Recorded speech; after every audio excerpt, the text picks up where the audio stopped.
peristiwa yang terjadi sekarang gitu ya terhadap media mainstream termasuk televisi itu sudah bisa diprediksikan 10 tahun yang lalu gitu. Iya. Optimisme apa yang ada di benak Anda? Jurnalisme itu tidak akan pernah punah. Tapi bongkar-bongkar rahasia sedikit. Saya kurang optimis ya. Karena Nielsen kan hanya tidak mengukur quality. Big Boss MNC Group, Pak Hari Anusudibyo mengatakan apa ketika Anda jadi staf sus di Kementerian Hukum? Karena mereka tidak acceptable. Peran KPI atau undang-undangnya tidak relevan? Modal dari seorang jurnalis itu adalah integritas. Ekspektasi Anda di Kementerian Hukum seperti apa? Saya subscriber juga kan. Oh, Oke, selamat datang Bang Yadi Hendriana di Studio Mata Bicara. Oh, saya senang sekali bisa ke sini, Bang Reddy. Iya. Luar biasa. Ini kunjungan pertama saya ke Mata Bicara. Walaupun kalau ke Manado bisa hitungan bulan gitu. Wah, ya. Itu ke Manado ya sering lah kita. Ya, kalau penonton banyak tahu, apalagi teman-teman jurnalis, Bang Yadi Hendriana ini di Ikatan Jurnalistik Televisi Indonesia, ketua ya. Ya. Kemudian sekitar tahun 2000 ya, ketua umum 2022-2025 di Dewan Pers. Dewan Pers. Wah, luar biasa. Dan sekarang hadir di Manado sebagai staf sus di Kementerian Hukum dan HAM. Kebetulan ada acara. Kebetulan ada acara ya. Saya mampir ke sini. Oh ya, Bang Yadi. Gitu kan. Kebetulan Bang Yadi kan ini kayak jeruk makan jeruk. Kita pekerja TV, Bang Yadi ya. Lama di MNC, tapi sudah total meninggalkan MNC ya. Udah, ya sejak akhir 2024 lalu saya udah tidak di MNC Group lagi. Totalnya kerja di TV itu berapa tahun? 20 year. Wah, lama. Tapi di cukup jurnalis lama, ya? total 24-25 tahun lah. 24, hampir separuh hidup gitu ya. Ya, gitu kan. Ya. Separuh usia. Separuh usia. Separuh usia tepatnya. Tetapi kan banyak di bidang top manajemennya di MNC ya. iNews-nya di apa. Nah, sekarang kan pola penonton ini sudah berubah, Bang Yadi. Sudah banyak di media sosial. Ya. Nah, Anda merasakan apa di perbedaan ini? Ya, sebetulnya peristiwa yang terjadi sekarang gitu ya terhadap media mainstream termasuk televisi itu sudah bisa diprediksikan 10 tahun yang lalu gitu kan. Bahkan lebih dari 10 tahun yang lalu sudah bisa kita prediksi seperti apa kejadiannya.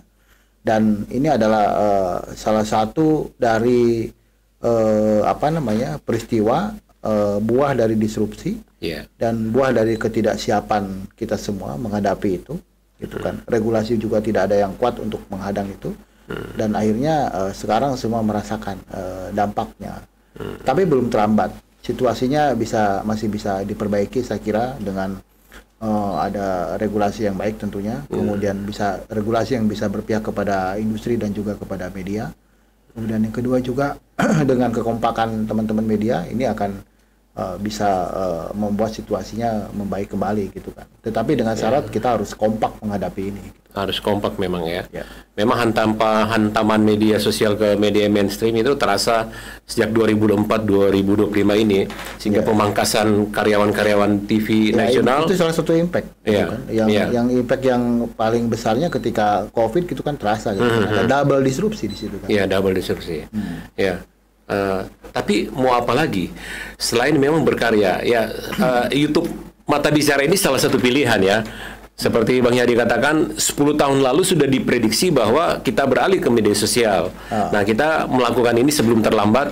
Mata Bicara menawarkan dengan konten-konten seperti ini. Optimisme apa yang ada di benak Anda? Begini, dari dulu saya meyakini bahwa jurnalisme itu tidak akan pernah punah. Tetapi industri mungkin, gitu kan? Kenapa? Karena ada perbedaan antara industri dengan jurnalisme. Jurnalisme itu adalah public need. Public needs di mana publik memang membutuhkan informasi yang akurat, yang betul-betul bisa dipercaya dan lain-lain. Sedangkan industri itu kan pola, bisnis proses dan lain-lain, seperti mengawal bisnis proses dan lain-lain, itu industri. Gitu kan. Ini berbeda dengan jurnalisme. Karena jurnalisme itu bisa diproduksi oleh siapapun, termasuk Mata Bicara ini kan. Mata Bicara ini dia misalkan bukan dari sebuah industri yang sangat kuat, bukan dari industri yang ditopangkan dengan modal yang besar, tetapi dia bisa memproduksi konten yang pendekatannya jurnalistik. Makanya siapapun bisa memproduksi jurnalistik sepanjang itu sesuai dengan kode of conduct, sepanjang itu dengan koridor-koridor jurnalisme. Itu makanya publik tetap membutuhkan. Jadi jangan khawatir kalau soal jurnalisme. Tetapi industrinya ini yang perlu dijaga, gitu kan. Karena industri itu berkaitan dengan bagaimana jurnalis itu hidup dan bagaimana jurnalisme juga sehat. Itu yang paling penting kita harus paham. Itu. Memang ketika kami dan tim membentuk Mata Bicara ini kan memang pertimbangannya ini menjadi media alternatif, tidak hanya di skala lokal Sulawesi Utara, tapi kami kepingin untuk nasional dan siapapun yang menonton. Kaidah-kaidah jurnalistik yang terpaku di dalam undang-undang pers tentunya kami combine dengan apa yang menjadi realitas sekarang, sehingga sosok Bang Yadi yang sangat mumpuni ini sangat lengkap. IJTI-nya ada, Dewan Persnya ada, pengalaman di TV di MNC cukup lama, dan sekarang di Kementerian Hukum dan HAM. Wah, ini banyak reaksi-reaksi yang harus ini minimal apalagi yang bisa dilihat, terutama teman-teman yang bekerja di TV ini yang sudah selesai pekerjaannya di PHK atau diapakan seperti itu. Kreasi apa sebetulnya yang bisa dilakukan? Ya, yang paling penting itu adalah kita nggak bisa melihat ke belakang ya. Kita ke depan seperti apa. Yang harus disiapkan oleh teman-teman industri, terutama penyiaran itu adalah bagaimana secara kompak bersama-sama mengusulkan sebuah regulasi yang akan memproteksi industri media ini. Nah, regulasi ini bisa lahir kalau seandainya memang pemerintah kemudian juga pelaku industri juga termasuk juga pegiat-pegiat media, bisa taruhlah di situ Dewan Pers bisa bergerak, kemudian teman-teman organisasi pers juga bisa bergerak, kemudian teman-teman Pemret juga yang selama ini juga aktif bisa juga berbarengan bersama-sama.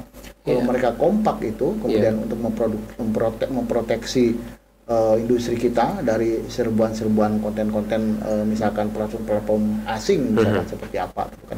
Taruhlah kalau kita melihat di Australia misalkan, di Kanada gitu kan udah lahir undang-undang yang memproteksi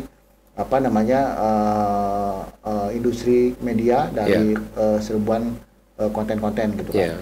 Dan sekarang kan di Indonesia nyaris kan tidak ada lembaga satupun yang bisa mengawasi konten-konten dari platform asing tersebut. Kenapa bisa demikian ya? Karena regulasinya memang tidak ada. Regulasinya yang ada itu adalah bagaimana regulasi tersebut memandang usernya, ITE kan, ITE lebih fokus pada usernya. Ini belum terlambat. Kalau KPI saya kira kalau KPI dalam hal ini kalau misalkan mau diperlebar dengan kewenangannya dalam patroli digital misalkan mengawasi konten-konten digital tapi dengan aturan yang jelas tentunya ya, jangan sampai ada bias dan lain-lain gitu kan. Itu bisa juga dijajaki juga gitu kan, karena dengan kondisi saat ini sudah tidak relevan lagi gitu kan, misalkan tidak relevan lagi gitu kan. Peran KPI atau undang-undangnya tidak relevan ya, bisa dua-duanya, bisa undang-undangnya kan. Kita tahu kan undang-undang penyiaran sekarang dalam proses revisi di DPR. Saya paham di DPR juga sedang memikirkan itu. Nah, kemudian juga teman-teman dari lembaga penyiaran juga sama, memiliki concern yang sama gitu kan. Kemudian tetapi yang tidak bisa digaungkan lagi soal jurnalistiknya. Kalau soal jurnalisnya tentu clear kita soal kebebasan dan lain-lain sebagainya. Itu sepakat kok, pemerintah sih juga sepakat soal itu. Tapi bagaimana kita melihat rule model yang baru, KPI yang baru seperti apa, misalkan undang-undang penyiaran seperti apa yang bisa mengakomodir bisa mengakomodir industri dan teknologi ke depan gitu kan. Kita belum berbicara tentang artificial intelligence dan lain-lain gitu kan. Ini baru pada tataran yang saat ini terjadi kan. Artificial intelligence itu misalkan udah terjadi kan, the future-nya kan bisa kan lain gitu kan. Semuanya bisa pakai AI semua, gitu kan. Nah ini yang harus kita pahami. Jadi regulasi kita kadang dimanapun, di negara manapun terlambat dengan teknologi lebih di depan. Nah itu yang kita tidak siap. Gitu kan. Ya, Bang Yadi, menarik kalau memang peran Komisi Penyiaran yang di dalamnya ada undang-undang penyiaran yang memang sudah usang ya, sudah 20 tahun sekian ya. Kalau tidak keliru sudah 5 kali masuk prolegnas, tapi revisinya tidak bisa selesai. Kalau Anda melihat apakah memang keraguan dari industri media mainstream, atau memang pasal-pasal yang direvisi itu tidak bisa mengikuti perkembangan digitalisasi di tanah air? Ya itu belasan tahun ya, tidak rampung ya undang-undang penyiaran. Ya, saya kira industri sendiri, pelaku industri sendiri yang tidak siap dengan perubahan itu. Tidak siap ya? Ya, pelaku industri sendiri tidak kompak dan tidak siap. Kalau pelaku industri itu kompak dan siap, saya kira akan selesai, gitu kan, kayak gitu. Dan hal ini ya, ini harus semuanya, gitu kan, aktivis media semua ini memahami ekosistem yang itu sekarang itu udah berubah semua kan. Ekosistem media itu berubah semua. Nah, perubahan itu harus direspon dengan regulasi lah, dengan kecakapan kita. Dan bagi jurnalis itu adalah yang paling penting dari khusus bagi jurnalis ya, karena saya basicnya jurnalis. Perubahan ini adalah konsistensi yang penting itu. Kemudian yang kedua itu adalah konsistensi apa? Konsistensi terhadap ketaatan terhadap kode etik. Karena ketaatan terhadap kode etik, konsistensi terhadap jurnalisme dan lain-lain itu akan menjadi diferensiasi dengan sosial media. Tanpa konsistensi itu, ya publik untuk apa, gitu kan? Kita butuh diferensiasi itu justru yang akan mengikat bahwa masyarakat itu betul-betul butuh jurnalisme yang kuat seperti Mata Bicara seperti saat ini, gitu kan. Kemudian selain konsistensi itu juga penambahan kapabilitas, kualitas dari sumber daya manusianya, gitu kan. Capacity buildingnya harus kuat, gitu kan. Ketika kapasitas building kuat, kemudian konsistensi ada, kemudian juga integritasnya kuat, itu selesai. Orang pasti produknya juga kuat. Artinya ini akan di-accept oleh publik. Nah, ini berbeda kan dengan media sosial yang dia tidak paham dengan konsistensi akan kendak, gitu kan. Dia tidak memahami capacity building yang kuat, gitu kan. Karena kan tetap itu akan terlihat kita diferensiasinya. Nah, diferensiasi ini akan kita jual. Publik itu butuh yang ini, gitu kan. Sedangkan yang tadi yang saya sebutkan itu, ketika itu konten media sosial tidak memikirkan ini itu ya, dia tidak akan ada konsistensi. Nah, gitu. Kembali ke platform media sosial yang saya bisa sebut ini ada yang sangat liar gitu ya, yang hanya dicerminkan dengan undang-undang ITE. Nah, kalau nanti revisi undang-undang penyiaran, undang-undang 32/2002. Nah, item-item mana yang perlu dikuatkan? Karena dari draft yang saya baca sepintas ini hanya perubahan bagaimana dia KPID dan KPI itu hierarki, kemudian beberapa item dan nantinya ada kontrol sampai ke media sosial. Nah, saya bisa bayangkan kalau KPI akan memantau YouTube misalnya, atau semacam aplikasi-aplikasi luar, Netflix misalnya, ini sangat-sangat kompleks ya, walaupun nanti ada kecerdasan buatan yang bisa dilakukan. Bang Yadi ingin menanggapi seperti apa? Ya, ini butuh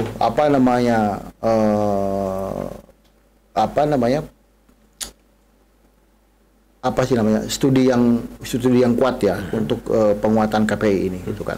Kalau saya kira dengan pola rekrutmennya seperti sekarang, mungkin saya kurang optimis ya. Gitu kan.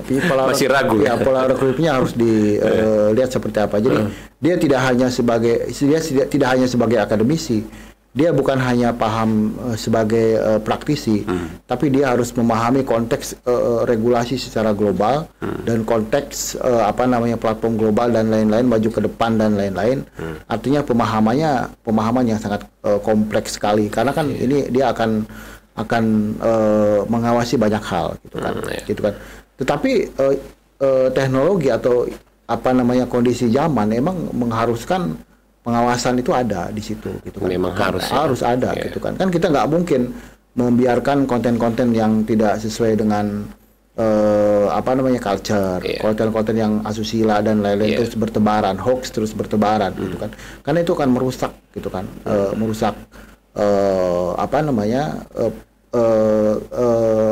publik gitu kan. Dengan saya ingin ingatkan ya, dengan kita bertuhankan kepada Nielsen aja itu udah banyak merusak. Kenapa gitu kan? Karena Nielsen kan hanya tidak mengukur quality gitu kan. Apa yang diukur itu ya sejauh mana masyarakat itu quantity. Iya, kuantitinya nontonnya ke program apa gitu kan. Kalau quality kan tidak diukur sama dia gitu kan. Kan kita tahu kan publik itu lebih cenderung menyukai seks, kemudian lebih menyukai horor dan kemudian lebih menyukai mistik gitu kan. Ketika tiga itu yang dimainkan ya rating share-nya tinggi gitu kan. Kayak gitu kan. Dan makanya, memang di layar lebar bioskop itu yang disajikan di film-film nasional kan. Betul itu kan tidak sesuai dengan Undang-Undang 45 gitu kan. Undang-undang tentang lihat aja di preambul dan di pembukaan undang-undang penyiaran juga jelas di situ kan, untuk martabat bangsa, untuk kita katakanlah untuk edukasi dan lain-lain. Mana edukasi dan lain-lain. Nah, ini penting gitu kan. Nih kalau seandainya platform media sosial juga tidak dikontrol, ya akan sama aja. Kebablasan seperti itu. Nah, ini penting gitu kan. Formulanya seperti apa? Ya bisa bicarakan gitu kan. Pemerintah bicara, kemudian pelaku industri bicara, dengan civil society juga bicara, karena jangan sampai kita ketinggalan. Toh negara-negara lain udah mulai kan, negara seperti Jerman, Kanada, Eropa gitu hampir semuanya. Kemudian Digital Act yang ada di mana, yang di Australia juga, itu kan semuanya itu mengukur seperti itu. Jadi artinya ini kita belum terlambat dan semuanya punya kekuatan yang sama untuk mengubah situasi ini lebih baik. Tetapi kalau melihat TV nasional, geliatnya seperti apa untuk setahun terakhir? Memang pemangkasan itu sangat penting ya untuk efisiensi anggaran. Tetapi apa inovasinya? Saya melihat memang terjun ke platform media sosial juga ya, tampil di YouTube, kemudian TikTok dan segala macam. Tapi bongkar-bongkar rahasia sedikit. Dapur Anda tempo hari kalau kalau kita kaitkan dengan situasi sekarang yang turbulen ya, hampir semua industri itu kolaps, dalam artian dia memangkas karyawan dan lain, termasuk jurnalis juga terkena. Bukan hanya jurnalis kan, semuanya kan, di sisi non jurnalis juga production dan lain-lain juga kena dan lain-lain, yaitu berkaitan dengan revenue kan. Gitu kan. Kalau dulu misalkan revenue-nya itu 1 sampai 10, misalkan TPA itu dapat 10, sekarang itu hanya mendapatkan 4 atau 3 gitu kan. Kan terjun bebas itu kan namanya kan. Jadi sementara cost production itu bisa di angka 5 atau 6. Artinya merugi. Ya dia harus memangkas gitu kan. Nah, pemangkasan itu adalah sesuatu yang harus dilakukan memang gitu kan. Tetapi sebetulnya ini kita nggak melihat sekarang. Dulu kenapa tidak melakukan hal yang yang lebih baik menghadapi ini gitu kan. Nah, situasi ini sekarang udah terlambat dalam hal ini gitu kan. Nah, apakah ini akan terus terjadi? Saya kira akan terus terjadi karena memang udah shifting kan situasinya gitu kan. Kemudian angka yang saya lihat, angka salesnya itu, angka iklannya itu nggak bertambah, tetapi kuenya itu nggak bertambah, tetapi yang itunya banyak sekali media sosial muncul. Kalau dulu itu yang di pembaginya itu hanya 5 atau 6, sekarang udah 100. Ya artinya kecil. Nah itu yang nggak masuk akal gitu kan gitu. Makanya terjadi hal seperti itu. Bahkan misalnya kalau iklan-iklan yang skala lokal saja bisa mereka bikin sendiri di akun mereka masing-masing ya. Itu realita yang ada. Misalkan Pemda dari Sulawesi Utara gitu kan. Ya dengan misalkan Mata Bicara yang sudah ditonton hampir 100.000 orang gitu dan lain-lain gitu kan. Ya cukup datang ke Mata Bicara untuk Bang Yadi nonton juga, sering nonton Mata Bicara ya? Saya subscriber juga kan. Subscribe juga itu kan dari berarti selang-seling ya, MNC, Mata Bicara, MNC. Semuanya saya tonton. Oke, termasuk di YouTube Kementerian Hukum pasti Hukum juga kan kita kan sudah launching juga kan itu podcast juga kemarin juga launching dan sangat banyak sekali dan responnya baik sekali. Oke, ini cerita-cerita sunrise ya. Tadi sekian menit kita cerita tentang sunsetnya di media. Nah, barangkali publik ingin tahu ya, Bang Yadi ini menekuni jurnalis, kemudian di MNC, di Dewan Pers, sekarang di Kementerian Hukum ini, menempati lembaga-lembaga yang luar biasa spektakuler tentunya. Bisa cerita ya kabar-kabar gembira ketika berpindah dari lembaga-lembaga ini. Asiknya di mana nih? Paling topnya itu tempo hari di iNews ya. Direkturnya ya. Cerita yang enak-enak seperti apa yang kita ingin dengar malam ini? Ya. Sebetulnya sih namanya kerja dimanapun ya kita harus nikmati dan enak. Saya di setiap korporasi dan setiap di mana saya berada, saya selalu enjoy karena saya selalu memposisikan bahwa saya duduk di situ sebagai berkah dan saya harus mendatangkan kebaikan bagi semua orang. Saya selalu berpikir seperti itu. Kemudian yang kedua, apa sih yang yang saya lakukan selama ini? Ya selama ini yang saya lakukan itu adalah bagaimana saya membina networking yang kuat, kemudian juga saya memahami banyak hal gitu kan, dan saya selalu belajar gitu kan. Intinya kita kan tidak bisa hanya duduk bekerja selesai pulang gitu kan. Ya, yang dilakukan itu adalah kita merenung, menganalisa, bekerja, kemudian mengaplikasi apa yang kita lakukan, kemudian habis itu kita mencoba berbagi dengan orang, kita mencari, kita berbicara, dan kita mendapatkan feedback dari orang, dan semuanya kita olah. Besok kita harus seperti ini. Artinya kita harus memahami apa yang menjadi kekurangan hari ini, kemudian besok kita perbaiki. Nah, itu yang harus kita lakukan. Jadi hampir di semua pekerjaan saya lakukan seperti itu. Saat ini juga sama. Sama ya. Saya sekarang misalkan staf khusus di Kementerian Hukum, apa yang saya lakukan, ya saya bisa memberikan apa yang menjadi saya bisa gitu kan.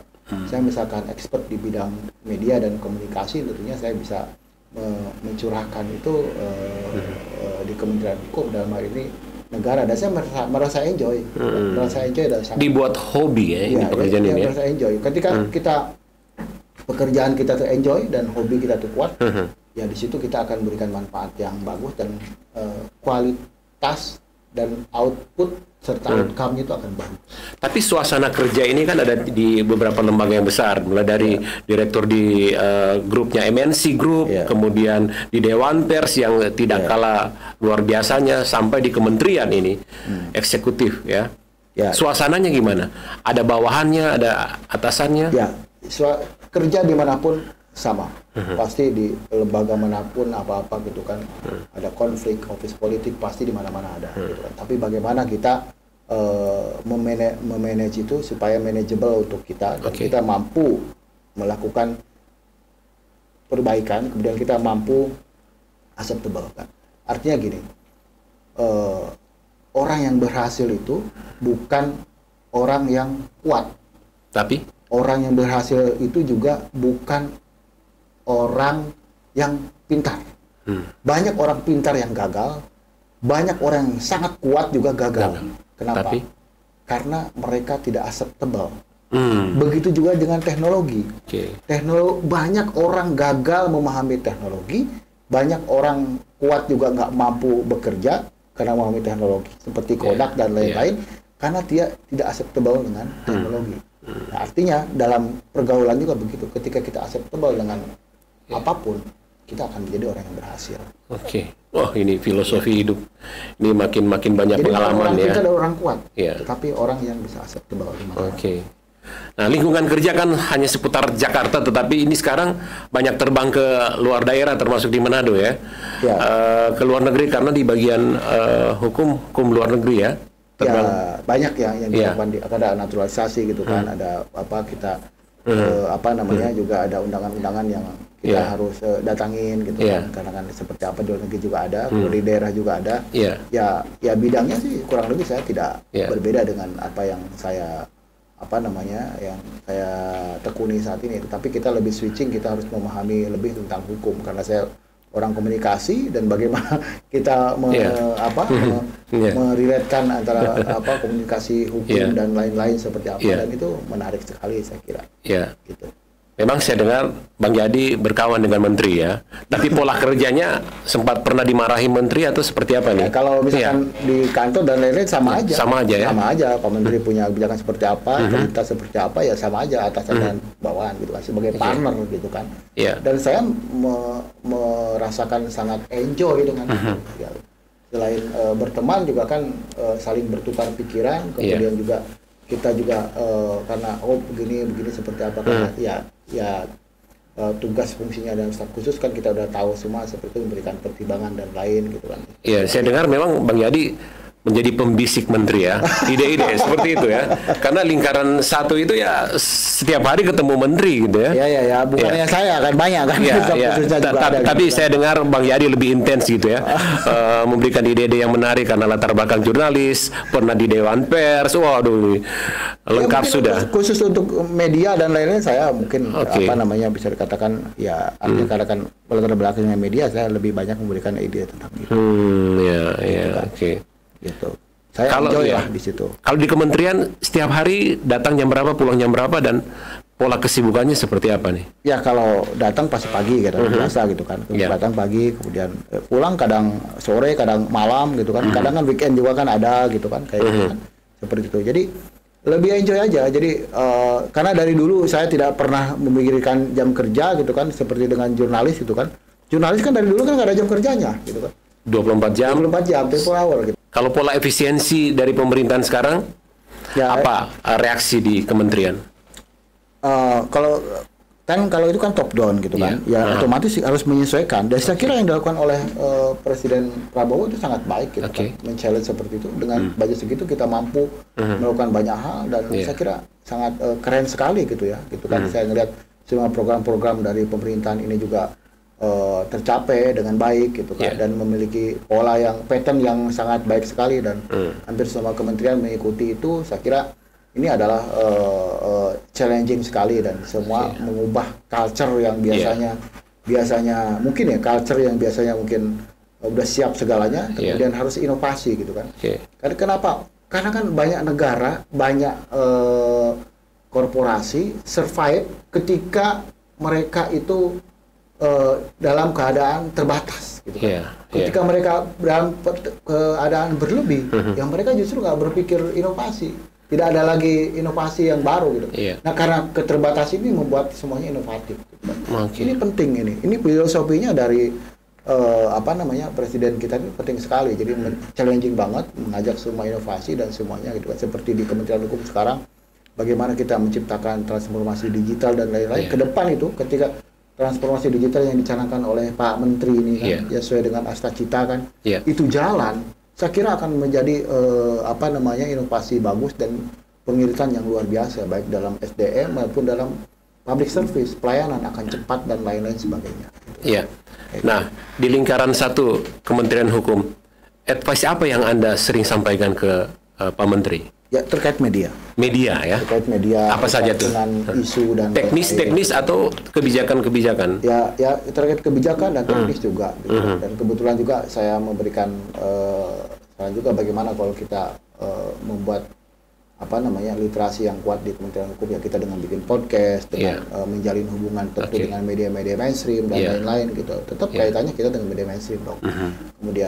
Kemudian juga memanfaatkan dengan media sosial sekarang yang sangat kuat gitu kan. Semua jangkauan juga sekat-sekatnya juga kan sudah tidak ada gitu. Artinya kita bisa memanfaatkan semua ruang-ruang digital yang dimiliki untuk kebaikan sosialisasi dari kebijakan-kebijakan yang dilakukan oleh pemerintah. Pantas Bang Yadi nonton Mata Bicara juga ya.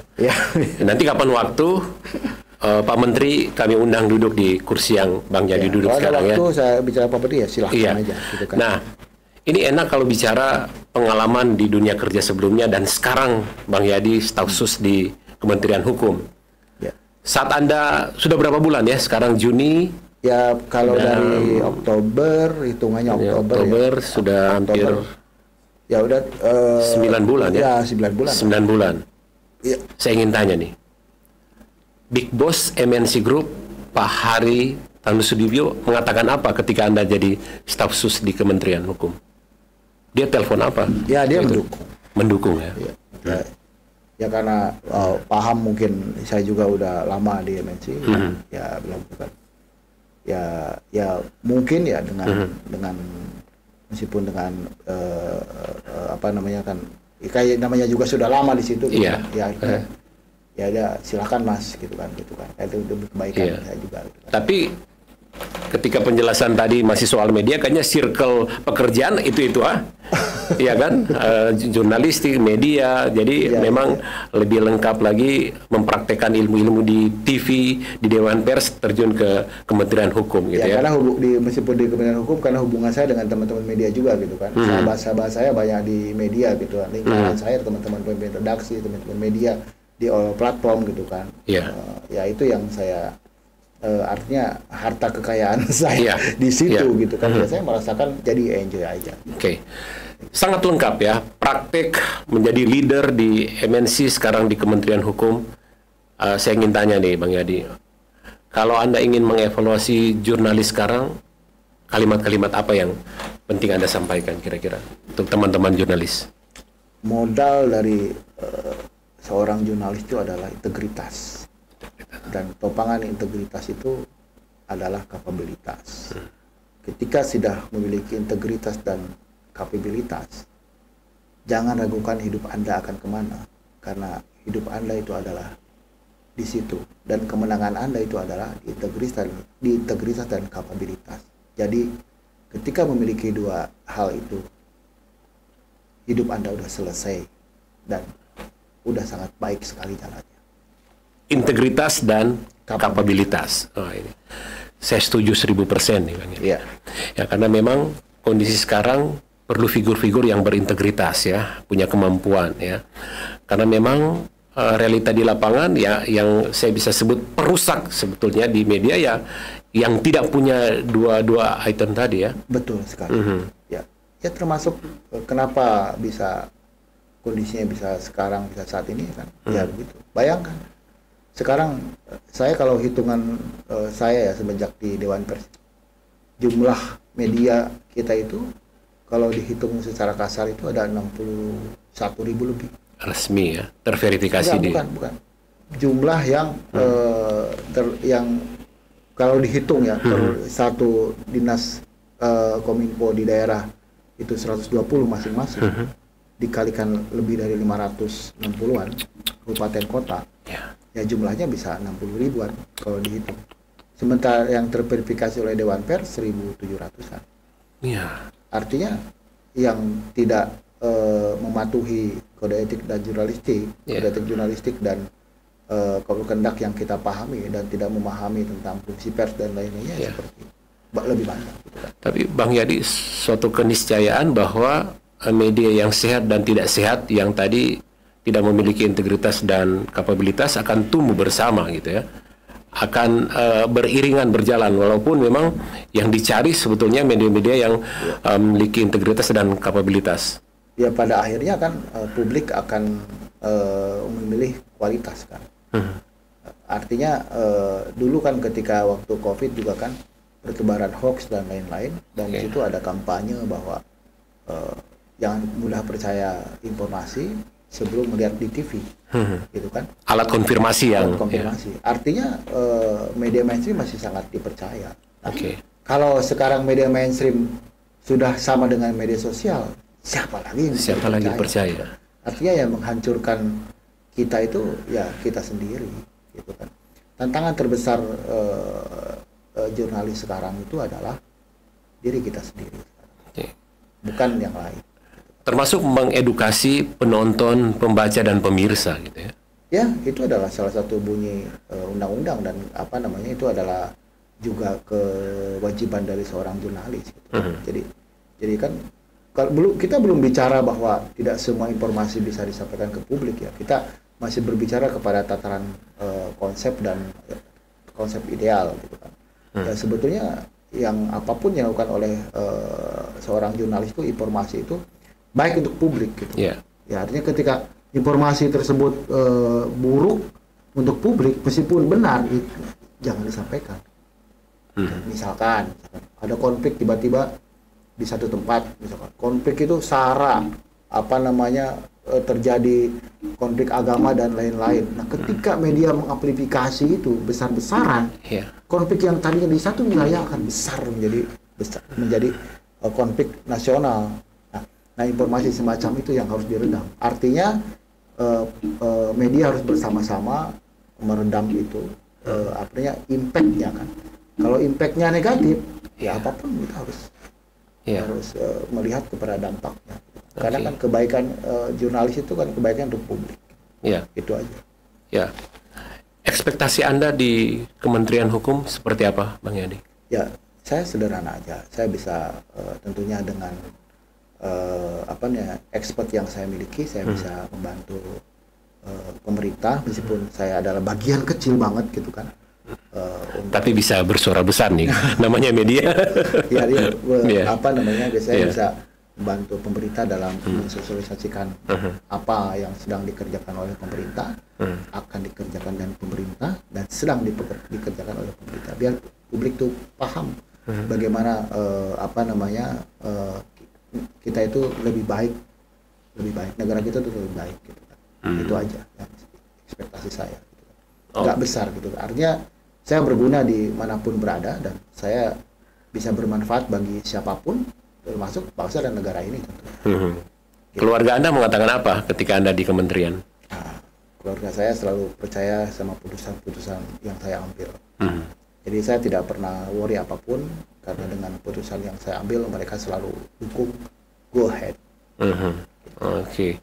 Jurnalis, pimpinan di MNC Group, Dewan Pers, sekarang di Kementerian Hukum Republik Indonesia.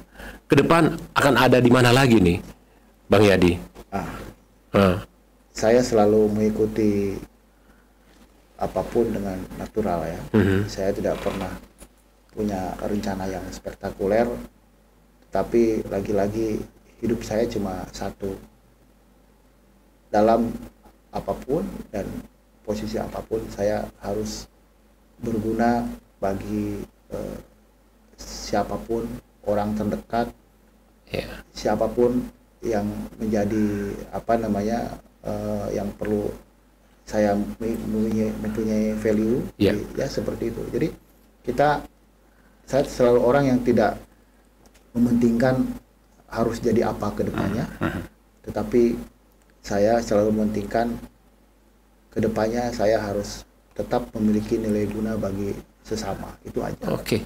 Sangat humble ya, Bang Yadi, tetapi dalam podcast kali ini Anda memberikan nilai kepada penonton bahwa Anda punya pengalaman yang luar biasa di Jakarta, berpindah-pindah lembaga, dan memang ditakdirkan untuk seperti itu, dan sekarang sudah di Kementerian Hukum, tetapi toh masih mewarnai media di tanah air. Ini luar biasa ya, Bang Yadi. Oke, untuk menutup podcast kita kali ini, mungkin ada beberapa pesan untuk penonton sekalian. Silakan, Bang Yadi. Ya, saya cuma ingin menyampaikan pesan gitu kan, karena saya besar di dunia media, kemudian sahabat-sahabat saya juga dari Sabang sampai Merauke adalah rekan-rekan media. Mungkin saya hanya dikenal oleh teman-teman media gitu kan, bukan publik.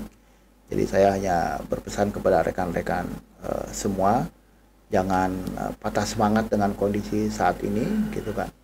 Media itu pasti akan tetap ada, jurnalisme juga akan tetap ada, tidak akan pernah punah. Cuma kita bagaimana membuat diferensiasi antara produk jurnalisme dan bukan produk jurnalisme. Ketika ada diferensiasi itu, publik akan tetap percaya kepada produk-produk jurnalisme. Percaya saya, itu tidak akan hilang. Itu aja yang saya ingin. Luar biasa. Bu Yadi, ngomong-ngomong, datang ke Manado untuk agenda? Ada acara Kementerian Hukum. Saya harus memberikan literasi terhadap peran-peran humas yang ada di sini, dan itu juga sama, soal komunikasi dan soal media juga yang saya sampaikan. Jadi saya sangat enjoy. Jadi hampir sama lah dengan saya lakukan sebelumnya. Terima kasih Bang Yadi Hendriana, sukses dan selalu diberikan kemampuan, terutama dua kata kunci tadi, integritas dan kapabilitas betul. Kata kunci. Terima kasih sekali lagi. Terima kasih Bang Yadi. Sampai jumpa. Baik. Ada di sini. Sampai jumpa semuanya. Oke, terima kasih. Sobat Mata Bicara, demikian bersama Bang Yadi Hendriana, tempo hari di MNC, kemudian di Dewan Pers, dan sekarang di Kementerian Hukum. Sekali lagi, Mata Bicara, katakan yang Anda lihat dan lihat yang Anda katakan. Sampai jumpa. Yang kau lihat, jangan biarkan samar jadi nyata. Lihat yang kau katakan, agar tak ada dusta di antara. Dalam setiap kata ada cermin dari jiwa. Itulah caranya kita percaya saat mata bicara.